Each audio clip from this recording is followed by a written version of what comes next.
glad that you are here today. Today we are going to have a nice trip through the Rolex Museum. If you have big bags, please leave them all in the bag. And you need to have your stick in a bar where it needs to be visual for all of us.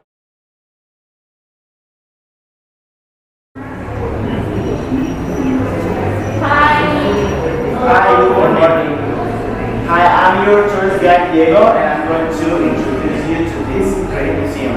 We're here at the Amparo Museum, located at downtown in Puebla City. This museum is one of the most important and historical museums in Mexico. This museum was inaugurated in 1991 by the Amparo Foundation, which it was founded by Manuel Espinosa Iglesias in 1979 in honor to his wife. This building is housed in two colonial era buildings, which it was known as the Hospital. This hospital was called Hospital de Nuestra Señora y Juan de Letrán, which it was founded in 1534. And from the 17th century to the 20th century, it was a college for women founded by the Bishop Juan de Palafox. Okay, so the other building was first used as part of the old hospital, but then it was converted to a refuge for married women in the Second World War. And then from 1890s to 1980s, it was house of the Espinosa family, and then at that time, these two buildings were adapted to be used as this museum.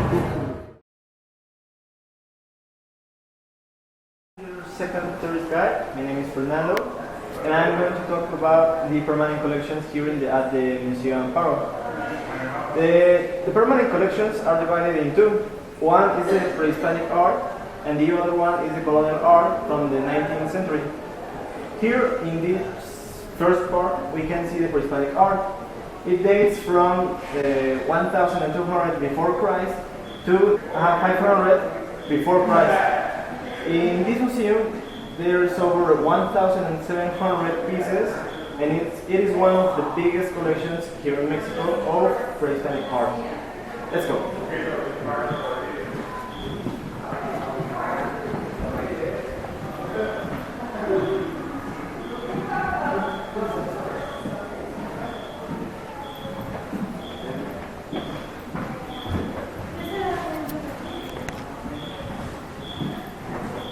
As Mexico, we are referring to all Mexico, but when we talk about Mesoamerica, we are referring only to this part from the south. Only this part was Mexico. There is some evidence that there used to be people here from the 24,000 before Christ, and the first villages that appeared or that the excursionists found were from the 2000 and 500 before Christ. So we can assume that even though that there was a lot of people before, a lot of time ago, the villages or the cities, the little cities that appeared, they are not very old as the people that used to live here. Let's go. Hello guys, as you can see in this area there are a lot of ancient figurines made by several pre-Hispanic cultures. This one we got here is one of the most important because it was said that this kind of urns had a function to maintain the rest of people who passed away. But in this one, it's not that, it's just hollow. It's not a very, it's not used for the rest of people. This interpretation, you can see elements to be referred as a god of rain. It could be Tlaloc, but like Zapotecs are older than other cultures, it may be only just a reference. Because as you can see, he's holding a figurine that it can be either for water or for fire, because as you can see, it has something in the sides that it could be referred as a leading liquid or the braces or smoke of fire. And let's see if we can continue with other areas. So let's go. Okay.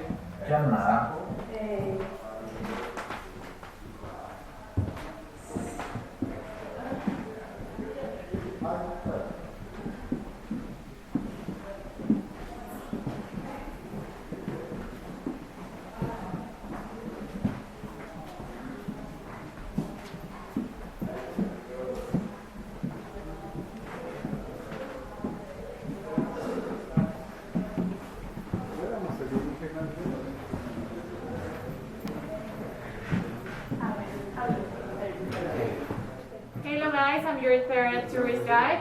Okay, here you have a Olmec head. As you can see, it has a very defined structure. Okay, it is supposed to be from the 1200 before Christ to the 500 before Christ.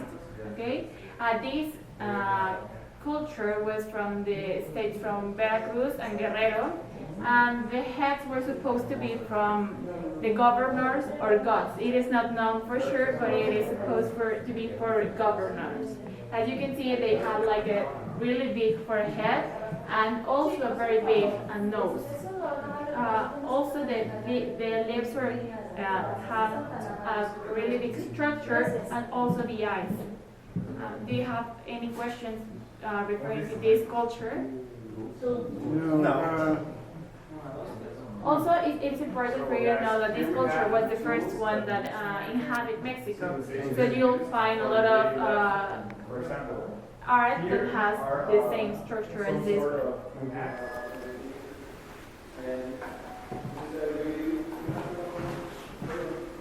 Okay guys, so here is a very interesting thing. This is a tomb. It was called Tumba de Tiro. It is basically a tunnel and where the people used to put their loved ones that passed away, and it was something like a family thing. You could fit there like 12 to 10 bodies. It was found in Nayarit around Michoacán. It is very interesting because it could be used and used and used until it was full. A little interesting fact, it was that they were found little tombs that were up to 22 meters length depth. I have a question. Were they buried with things or belongings they loved? Yes, it could use like that with, I don't know, I think it wasn't very common. Here is just a little representation to make an effort for you to know about the art. But they could also put something that were very special for people. But I don't think it was very common because it will feel very quick. The thumbs. The thumbs, yeah. Thank you. Let's go.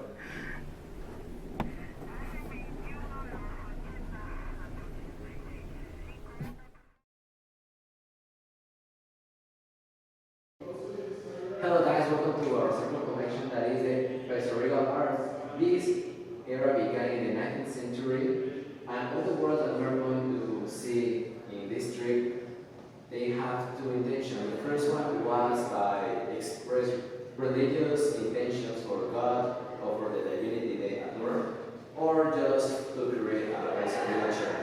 As you can see in the picture, they have influence for the conquest in Mexico. When we talk about the Casariego era, we are talking about the Hispanic era and the independence era, or Mexico Independiente, as we call in Mexico. Okay, welcome guys. This is a typical Mexican kitchen, and as you can see, this is the second collection. It has an Spanish influence. Okay. As you can see here, these are some artifacts that are used in the typical Mexican kitchen. For example, this one is for making guacamole. Have you ever tried guacamole? Of course, yes.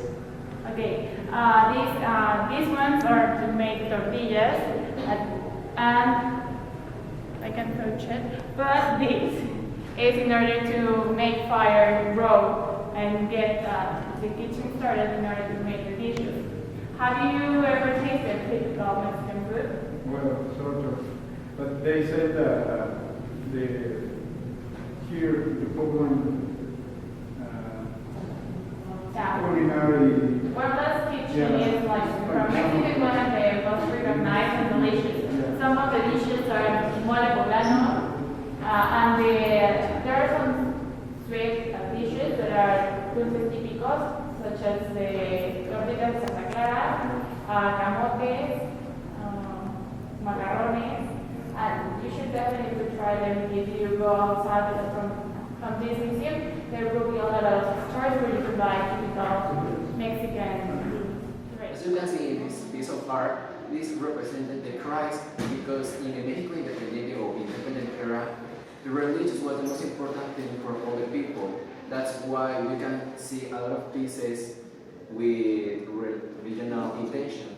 Here you can see a mirror. We have a lot of decoration because it's a way to demonstrate a praise for the God. A typical Vicencio dining room. As you can see, this place was built with a fancy touch because this house was for high-class people. As you can see, the portraits and the figurines, this furniture were fabricated with the most selective and finest materials, as wood and cotton.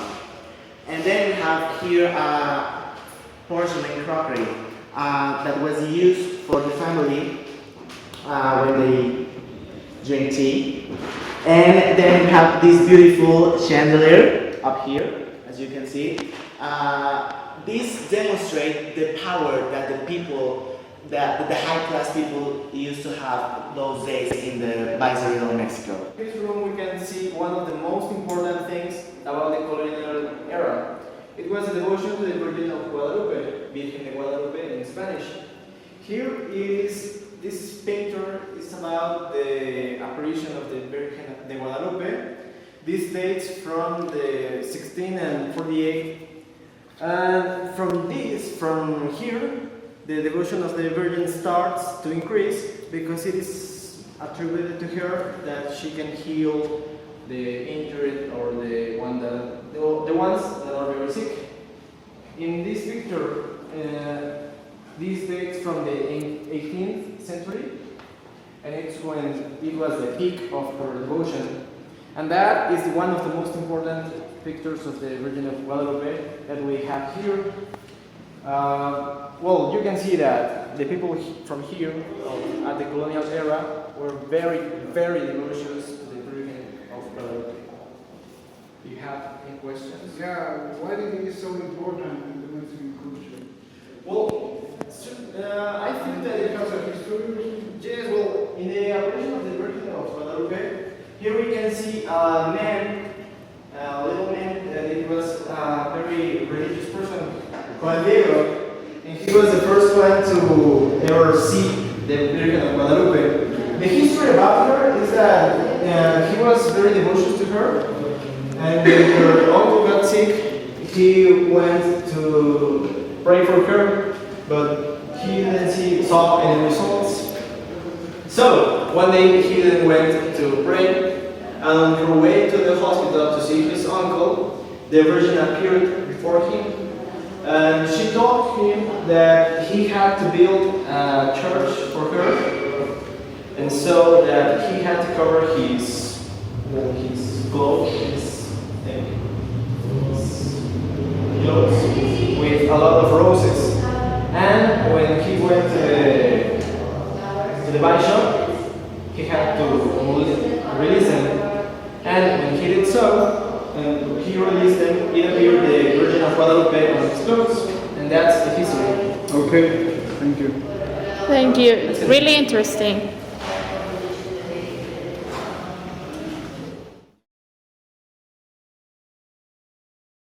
Hello guys, well my name is Eduardo and today I'm going to be your fourth guide here in Sia Collection Gallery. Well, this is a very particular gallery because they are commonly objects that are represented to be something totally different.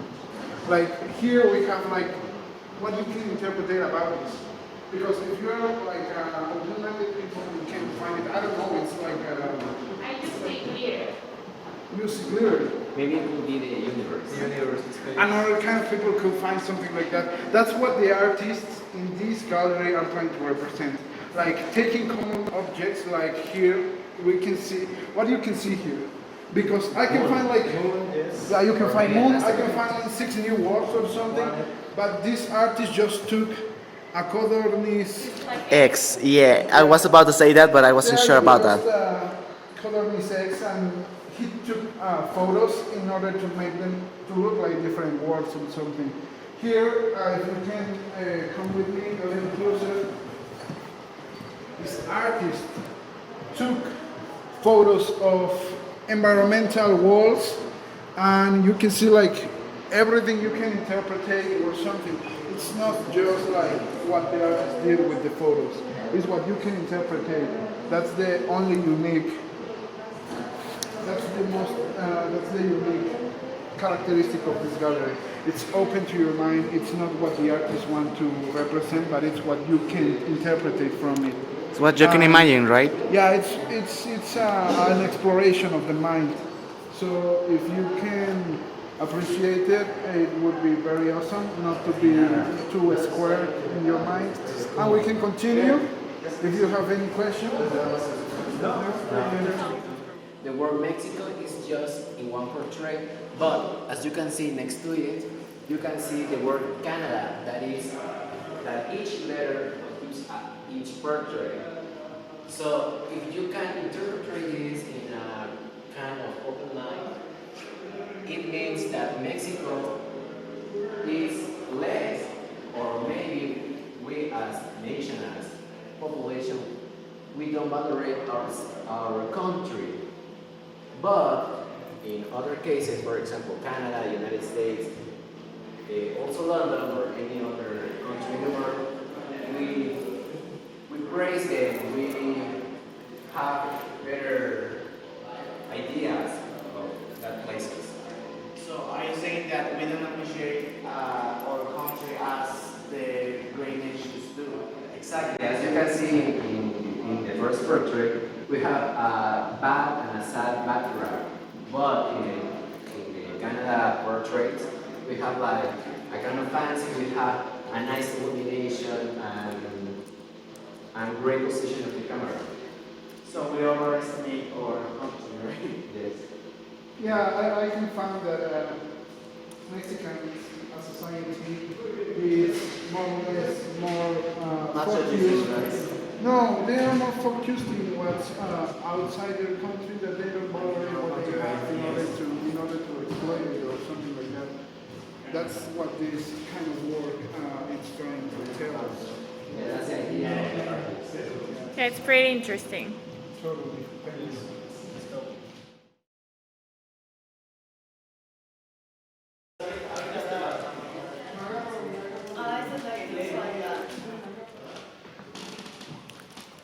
So what can you tell us about this space, this area? Well, about the William Kendrick Fortuna Gallery, well, it's a very quite unique gallery because Kendrick, born in Johannesburg in South Africa, so he lived all this segregation and racial era of colonialism in South Africa. If you can remember, or if you know, South Africa was a colony of England. So when he was young, he was like oppressed by this kind of racial moves. So Kendrick has quite unique form of art because he likes to plasmate all these things like the apartheid, political, economical, and that kind of stuff. And also, he likes to put his own way to see things. I don't know, it's like a representation of what kind of media was used in South Africa while the apartheid was taking part. And also he likes to put his own humor, and that kind of work is what makes Cambridge very unique. And I don't know if you have any impression about his work or what bothers you about this. No, I think it's very interesting his way to see the politics and the government and the way that he was oppressed. I think it is pretty interesting. Okay, so we can continue with the... Last but not least, make sure you enjoy the view of this new zone of the museum. As you can see, there is a cathedral. You should definitely go there. But let me tell you one important thing about this museum, and it's the foundation that built it, as other guides have told you.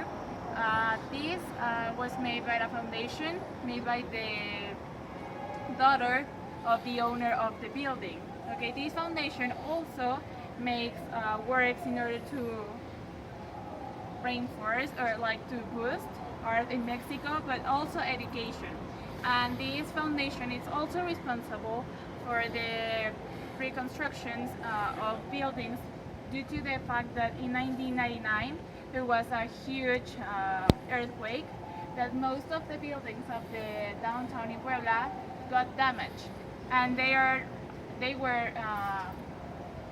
had like these works in order to improve them, made by this foundation. So if you think that Puebla's downtown is beautiful, it's also part of the foundation of this museum. So take a look and enjoy, and thank you so much for visiting Museo Amparo. Oh, thank you. Thank you. Thanks.